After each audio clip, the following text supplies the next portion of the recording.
2002 और गुजरात के राइट्स, लेकिन उसके पहले के कुछ दिनों का मैं आपको एक एक 12-15 महीने का एक चित्र आपके सामने पेश करना चाहूँगा, ताकि एक आपको अंदाज़ आ जाए कि क्या स्थिति थी। जैसे 24 दिसंबर 1999, यानी 3 साल पहले की बात है। काठमांडू से दिल्ली जो फ्लाइट आ रही थी, वो हाईजैक कर के अफ़गानिस्तान ले जाएगा, कंधार में ले गए और भारत के सैकड़ों यात्रियों को बैन बनाया गया। पूरे भारत में एक बहुत बड़ा तूफान था, लोगों की ज़िंदगी और मौत का सवाल था। अब 2000 के अंदर हमारे यहाँ लाल किले में आतंकी हमला हुआ दिल्ली में। एक नया और उसके साथ तूफान जुड़ गया। 11 सितंबर 2001 अमेरिका में ट्विन टावर पर बहुत बड़ा आतंकी हमला हुआ। उसने फिर एक बार दुनिया को चिंतित कर दिया, क्योंकि ये सब जगह पे करने वाले एक ही प्रकार के लोग हैं।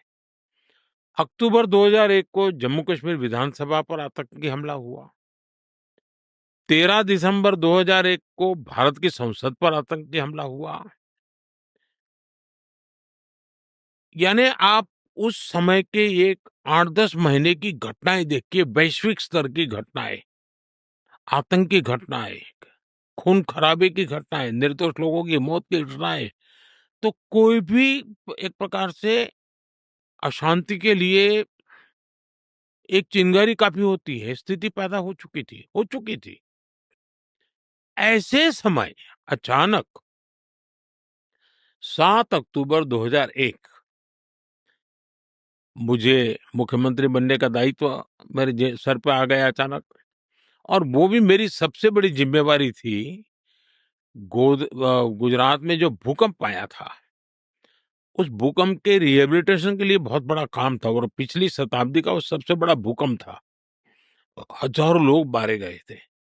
तो एक काम के लिए मेरे लिए सीएम का काम मेरे जिम्मे आ गया। बहुत महत्वपूर्ण काम था, और मैं शपथ लेने के बाद पहले दिन से इस काम में जुड़ गया था। मैं एक ऐसा व्यक्ति हूँ जो कभी सरकार नाम से मेरा कोई रिश्ता नहीं रहा। मैं सरकार में कभी रहा नहीं। मैं सरकार क्या होती है जानता नहीं था। मैं कभी एमएलए नहीं बना, मैं कभी चुनाव नहीं लड़ा। मुझे जीवन में पहली बार चुनाव लड़ना पड़ा। मैं 24 फरवरी 2002 मैं पहली बार एमएलए बना, एक चुना हुआ जनप्रतिनिधि बना, और मैं पहली बार 24 तारीख को या 25 तारीख को या 26 तारीख को गुजरात विधानसभा में मैंने पैर रखा। 27 फरवरी 2002 विधानसभा में मेरा बजट सत्र था, हम हाउस में बैठे थे, और उसी दिन, यानी अभी मुझे एमएलए बने 3 दिन हुए थे, और गोधरा की घटना हो गई, और भयंकर घटना थी। लोगों को जिंदा जला दिया गया था। आप कल्पना कर सकते हैं कि जो कंधार के विमान अपहरण को, या पार्लियामेंट पर का हमला कहो, या 9/11 कहो, ये सारी घटनाओं का बैकग्राउंड हो, और उसमें एक इतनी बड़ी संख्या में लोगों का मर जाना, जिंदा जला देना, आप कल्पना कर सकते हैं कि स्थिति कैसी होगी। कुछ भी नहीं होना चाहिए, हम भी चाहते हैं, कोई भी चाहेगा, शांति ही रहनी चाहिए। दूसरा जो कहते हैं ये बहुत बड़े राइट वगैरह, तो ये भ्रम फैलाया गया है। अगर 2002 के पहले का डेटा देखें तो पता चलता है कि गुजरात में कितने दंगे होते थे। हमेशा कहीं ना कहीं कर्फ्यू लगा रहता था। पतंग के अंदर कम्युनल वायलेंस हो जाए, साइकिल टकरा जाने पर कम्युनल वायलेंस हो जाए। 2002 से पहले गुजरात में 250 से ज्यादा बड़े दंगे हुए थे, और 1969 में जो दंगे हुए थे वो तो करीब 6 महीना चले थे। अरे तब तो हम कहीं थे ही नहीं दुनिया के उस चित्र में, उस समय की मैं बताऊँ।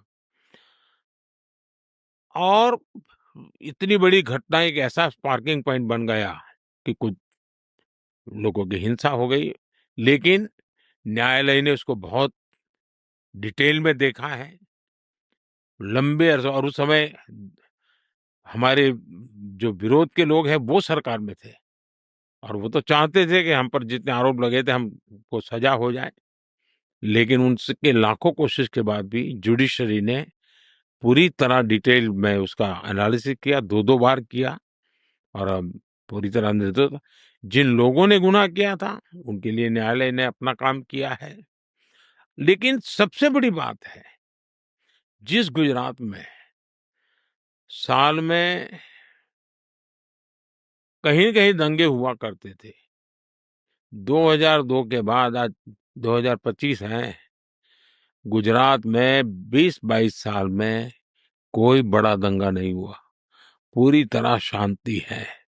और हमारी कोशिश ये रही है कि हम वोट बैंक की राजनीति नहीं करते। हम सबका साथ, सबका विकास, सबका विश्वास, सबका प्रयास, इसी मंत्र को लेकर के चलते हैं। पॉलिटिक्स ऑफ अपीसमेंट से हमने पॉलिटिक्स ऑफ एस्पिरेशन की तरफ गए हैं, और उसके कारण जिसको भी कुछ करना है वो हमारे साथ जुड़ जाते हैं, और एक अच्छी तरह गुजरात विकसित राज्य बने, वो दिशा में हमने लगातार प्रयास करते रहे हैं। अब विकसित भारत के लिए काम कर रहे हैं, उसमें भी गुजरात अपनी भूमिका अदा कर रहा है।